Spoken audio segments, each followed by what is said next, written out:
Hello मित्रों, आप लोगों को मेरे चैनल पर स्वागत है। आज हम लोग जानने वाले हैं महाशिवरात्रि की कथा। आखिर इसका शुरुआत कैसे हुआ और इसे करने से क्या क्या फायदे हैं और कौन कौन कर सकता है। पूर्व काल में चित्रभानु नामक एक शिकारी था। जानवरों की हत्या करके वह अपने परिवार को पालता था। वह एक साहूकार का कर्जदार था, लेकिन उसका ऋण समय पर न चुका सका। क्रोधित साहूकार ने शिकारी को शिवमठ में बंदी बना लिया। संयोग से उस दिन शिवरात्रि थी। शिकारी ध्यानमग्न होकर शिव संबंधी धार्मिक बातें सुनता रहा। चतुर्दशी को उसने शिवरात्रि व्रत की कथा भी सुनी। शाम होते ही साहूकार ने उसे अपने पास बुलाया और ऋण चुकाने के विषय में बात की। शिकारी अगले दिन सारा ऋण लौटा देने का वचन देकर बंधन से छूट गया। अपनी दिनचर्या की भांति वह जंगल में शिकार के लिए निकला, लेकिन दिन भर बंदी गृह में रहने के कारण भूख प्यास से व्याकुल था।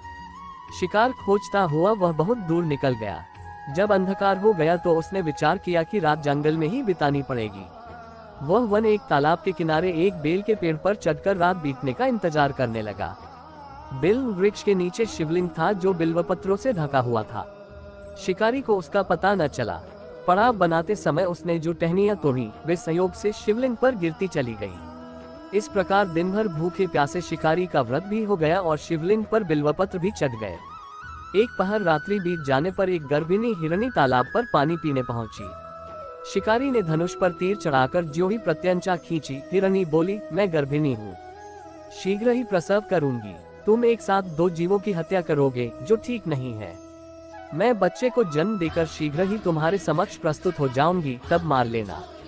शिकारी ने प्रत्यंचा ढीली कर दी और हिरणी जंगली झाड़ियों में लुप्त हो गई। प्रत्यंचा चढ़ाने तथा ढीली करने के वक्त कुछ बिल्वपत्र अनायास ही टूटकर शिवलिंग पर गिर गए। इस प्रकार उससे अनजाने में ही प्रथम प्रहर का पूजन भी संपन्न हो गया। कुछ ही देर बाद एक और हिरणी उधर से निकली। शिकारी की प्रसन्नता का ठिकाना न रहा। समीप आने पर उसने धनुष पर बाण चढ़ाया। तब उसे देख हिरणी ने विनम्रतापूर्वक निवेदन किया, हे शिकारी, मैं थोड़ी देर पहले ऋतु से निवृत्त हुई हूँ, कामातुर विरहिणी हूँ, अपने प्रिय की खोज में भटक रही हूँ। मैं अपने पति से मिलकर शीघ्र ही तुम्हारे पास आ जाऊंगी। शिकारी ने उसे भी जाने दिया। 2 बार शिकार को खोकर उसका माथा ठनका। वह चिंता में पड़ गया। रात्रि का आखिरी पहर बीत रहा था। इस बार भी धनुष से लगकर कुछ बेलपत्र शिवलिंग पर जा गिरे तथा दूसरे प्रहर की पूजन भी संपन्न हो गई। तभी एक अन्य हिरणी अपने बच्चों के साथ उधर से निकली। शिकारी के लिए ये स्वर्णिम अवसर था। उसने धनुष पर तीर चढ़ाने में देर नहीं लगाई। वह तीर छोड़ने ही वाला था कि हिरणी बोली, हे शिकारी, मैं इन बच्चों को इनके पिता के हवाले करके लौटाऊंगी। इस समय मुझे मत मारो। शिकारी हंसा और बोला, सामने आए शिकार को छोड़ दूं, मैं ऐसा मूर्ख नहीं। इससे पहले मैं 2 बार अपना शिकार खो चुका हूँ। मेरे बच्चे भूख प्यास से व्यग्र हो रहे होंगे। उत्तर में हिरणी ने फिर कहा, जैसे तुम्हें अपने बच्चों की ममता सता रही है, ठीक वैसे ही मुझे भी। हे शिकारी, मेरा विश्वास करो, मैं इन्हें इनके पिता के पास छोड़कर तुरंत लौटने की प्रतिज्ञा करती हूँ। हिरणी का दुख भरा स्वर सुनकर शिकारी को उस पर दया आ गई। उसने उस मृगी को भी जाने दिया। शिकार के अभाव में तथा भूख प्यास से व्याकुल शिकारी अनजाने में ही बेल वृक्ष पर बैठा बेलपत्र तोड़ तोड़कर नीचे फेंकता जा रहा था। पौ फटने को हुई तो एक हष्टपुष्ट मृग उसी रास्ते पर आया। शिकारी ने सोच लिया कि इसका शिकार वह अवश्य करेगा। शिकारी की तनी प्रत्यंचा देखकर मृग विनीत स्वर में बोला, हे शिकारी, यदि तुमने मुझसे पूर्व आने वाली 3 मृगियों तथा छोटे छोटे बच्चों को मार डाला है, तो मुझे भी मारने में विलंब न करो, ताकि मुझे उनके वियोग में एक क्षण भी दुख न सहना पड़े। मैं उन हिरनियों का पति हूँ। यदि तुमने उन्हें जीवन दान दिया है तो मुझे भी कुछ क्षण का जीवन देने की कृपा करो। मैं उनसे मिलकर तुम्हारे समक्ष उपस्थित हो जाऊंगा।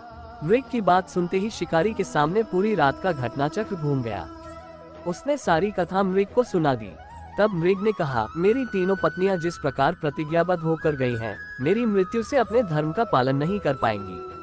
अतः जैसे तुमने उन्हें विश्वास पात्र मानकर छोड़ा है, वैसे ही मुझे भी जाने दो। मैं उन सब के साथ तुम्हारे सामने शीघ्र ही उपस्थित होता हूँ। शिकारी ने उसे भी जाने दिया। इस प्रकार प्रातः हो आए। उपवास, रात्रि जागरण तथा शिवलिंग पर बेलपत्र चढ़ने से अनजाने में ही पर शिवरात्रि की पूजा पूर्ण हो गई। पर अनजाने में ही की हुई पूजन का परिणाम उसे तत्काल मिला।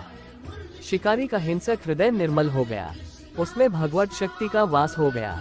थोड़ी ही देर बाद वह मृत सपरिवार शिकारी के समक्ष उपस्थित हो गया ताकि वह उनका शिकार कर सके, किंतु जंगली पशुओं की ऐसी सत्यता, सात्विकता एवं सामूहिक प्रेम भावना देखकर शिकारी को बड़ी ग्लानि हुई।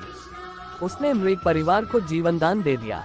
अनजाने में शिवरात्रि के व्रत का पालन करने पर भी शिकारी को मोक्ष की प्राप्ति हुई। जब मृत्यु काल में यमदूत उसके जीव को ले जाने आए तो शिवगणों ने उन्हें वापस भेज दिया तथा शिकारी को शिवलोक ले गए।